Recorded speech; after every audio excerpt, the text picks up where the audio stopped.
I'll start, since I feel like this is a straightforward point. GamerGate is nothing more than a hate mob. Anything good that it has ever said is moot when placed next to the barrage of harassment it spewed. There are simply too many accounts to list. They even doxed Felicia Day for saying anything about the whole debacle.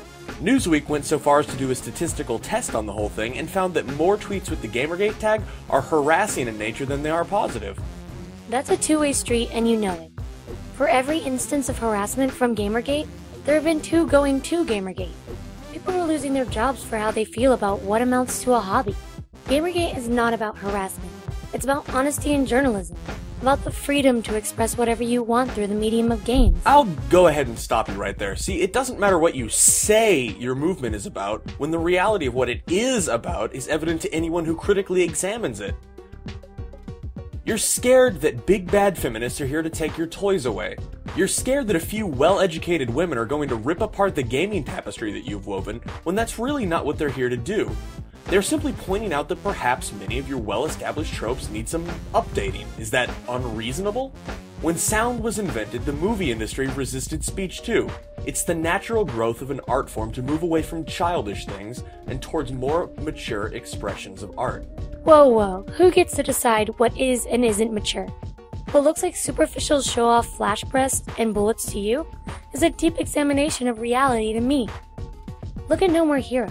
A game that very much resembles a bunch of fan service and violence is in reality an introspective journey into what it means to be an otaku. Spec Ops: The Line looks like a standard FPS, but it holds up a mirror to the player to show them how desensitized they are. Imposing your own morality on video games is not the natural growth of the medium. That is an unnatural and unhealthy way to impose perceived maturity on a medium still in its puberty. Writing took thousands of years to get its republic. Music took thousands of years to get Claude Lune. And movies took decades to get its Citizen Kane. And all of those reached maturity with limitations placed upon them. But not imposed upon them. They existed in a time where a lot of things we consider commonplace were the highest of offense. But the arts were free to express, even when working for the purest of the Puritans.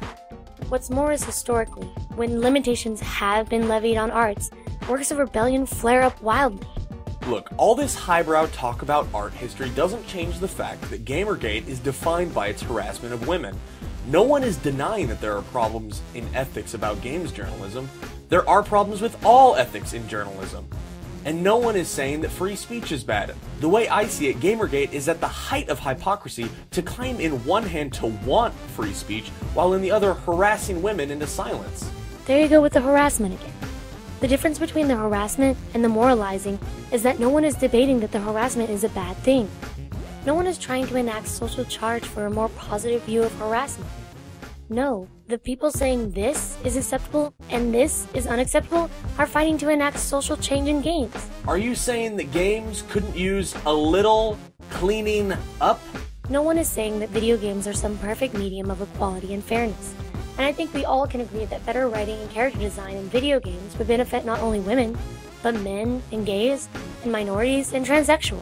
So straight from the horse's mouth, video games are in need of some changes. Don't put words in my mouth. I said video games could benefit from better writers, but trying to enact sweeping political and social change is not the same as hiring better writers. Let the market regulate itself.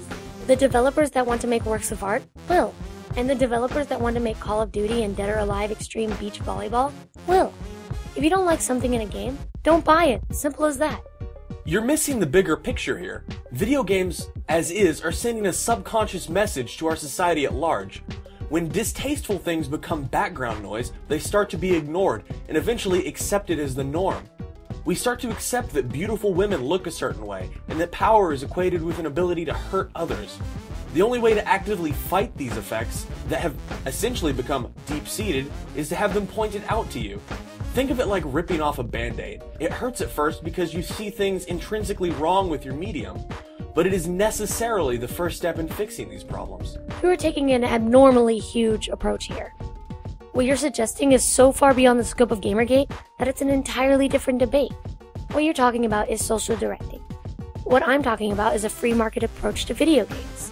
I would buy that if the way the community treated women wasn't so deplorable. What do you mean? How many female game devs do you think there are? By my count, last I saw, the number sat at around 22%. How many females were at the League Worlds this year? There were 0 by my count. But really the most damning evidence of all is the bile of hate that anyone who speaks against GamerGate gets. Seriously, the harassment and doxing should only be a bit of the evidence you need. Okay, listen. If you are personally talking to someone who is engaged in harassment, or who says that women should stay out of the industry, or that women just aren't as good as men at video games, by all means, tear that person apart for being a bigoted idiot. But when you're discussing the intention of a broad movement, it is tantamount to an ad nauseum logical fallacy to bring up harassment. Please. Seriously, if I was to say that everything about love and dedication in the Muslim religion was invalidated because the religion was mostly known for suicide bombings, my attack on that religion was tantamount to a logical fallacy. I was not refuting them based upon any message that they support. I'm refuting them based on the actions of a minority of extremists. That's completely different. How? How is it any different? You're comparing video games to a religion, lifestyles to hobbies. It's a difference of scale. It still is in scale though. Look, think of it this way. If your best or only response to a GamerGate supporter is to just say that the movement is a bad one because of the harassment, you are not addressing the reason that person even joined GamerGate. To refute them, you need to argue their points, not bring up exterior ones. If you really hate the movement, then attack them from the reason they joined. Address their concerns. Squashing their voice by constantly referring to the harassment is not going to be doing much more than spinning mud everywhere, gaining no traction. Alright, fine. I won't mention the harassment anymore, even if that's what everyone sees about GamerGate. Instead, let's address what a ridiculous thing it is that the transparency in a journalistic field that amounts to sharing your opinion. What are you saying? Okay, look, you're saying that you want better ethics in video game reviews, right? Right. We don't want journalism trading gifts for positive reviews. Okay, see, what is your basis for deciding that? A review of a game is ultimately a matter of opinion. The only objective part of a game review is what? The description of the features or a summary of the plot? If a game reviewer says the game was really good, but you don't know what they personally have a preference for, that portion of the review is essentially useless to you. For instance, when you watch one of Yahtzee's reviews, you expect him to hate cover-based shooting and have an affinity for old-fashioned stealth. So if he says a stealth game is good, you know it's good based on the old Thief series standard.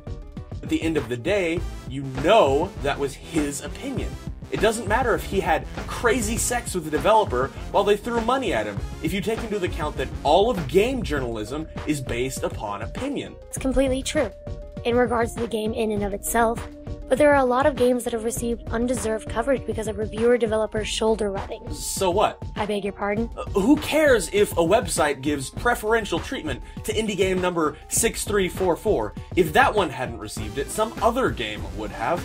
Complaining that Depression Quest, and let's be honest, we are talking about Depression Quest, got better treatment than some more deserving game is a subjective view at best, and one born of bigotry at worst. They also said that gamers were dead. Who cares? What does an opinion piece affect your life? Because of that exposure, though, a lot of money has gone to an essentially evil human being. Now you're throwing the ad nauseum. Not every developer is Zoe Quinn, not every feminist is Anita Sarkeesian. Pointing to these individuals and saying, look what horrible people they are, is essentially the same as what you were saying before, what with the harassment. So what you're saying is that if you can't mention harassment trolls on the grounds of ad nauseum, then I cannot mention the radical feminists. But doesn't that sound fair? We both removed the distasteful extremes from either side of our argument? Yeah, but then where does that leave us? Well, we both agree that video games have poorly portrayed characters, fair enough. Fair enough. But we disagree on the best method to remedy that. We agree that there is behind-the-scenes activity going on in game journalism, fair enough? Fair enough. But we disagree on whether or not this is a moral problem. I can't think of anything else, can you? Not off the top of my head. So I guess we have our next 2 topics then. Perfect. But I want to know what the viewers think. Let us know in the comments section or shoot us a message. We'd also love to hear ideas for future topics. But until next time, I hope you're representing the devil's advocate.